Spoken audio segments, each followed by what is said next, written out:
సమయం అర్ధరాత్రి నిజామాబాద్ నుంచి బయలుదేరిన ఆ ట్రైన్ తిరుపతి వెళ్తోంది. అనంతపురం జిల్లాకు చేరుకున్న ఆ ట్రైన్ గుత్తి మీదుగా ప్రయాణిస్తోంది.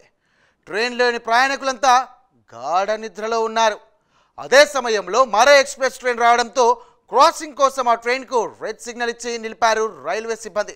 అంతే, ఒక్కసారిగా ఆ ట్రైన్లోకి దోపిడీ దొంగలు చొచ్చుకొచ్చారు.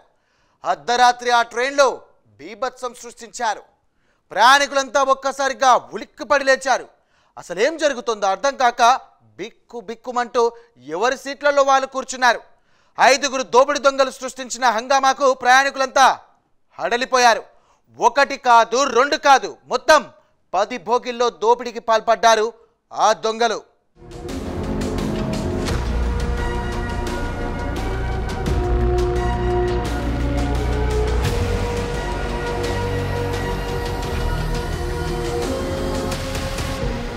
ఆంధ్రప్రదేశ్లో భారీ చోరీ జరిగింది. రన్నింగ్ ట్రైన్లో దోపిడీ దొంగలు బీభత్సం సృష్టించారు. నిజామాబాద్ నుంచి తిరుపతి వెళ్తోన్న రాయలసీమ ఎక్స్ప్రెస్లో ఈ భారీ దోపిడీ జరిగింది. అమరావతి ఎక్స్ప్రెస్కు లైన్ క్లియర్ చేయడం కోసం రాయలసీమ ఎక్స్ప్రెస్ను అనంతపురం జిల్లా గుత్తి వద్ద నిలిపివేశారు. అప్పటికే అక్కడ మాటు వేసిన 5గురు దుండగులు రైలులోకి చొరబడ్డారు. మొత్తం 10 బోగీల్లో దోపిడీకి పాల్పడ్డారు.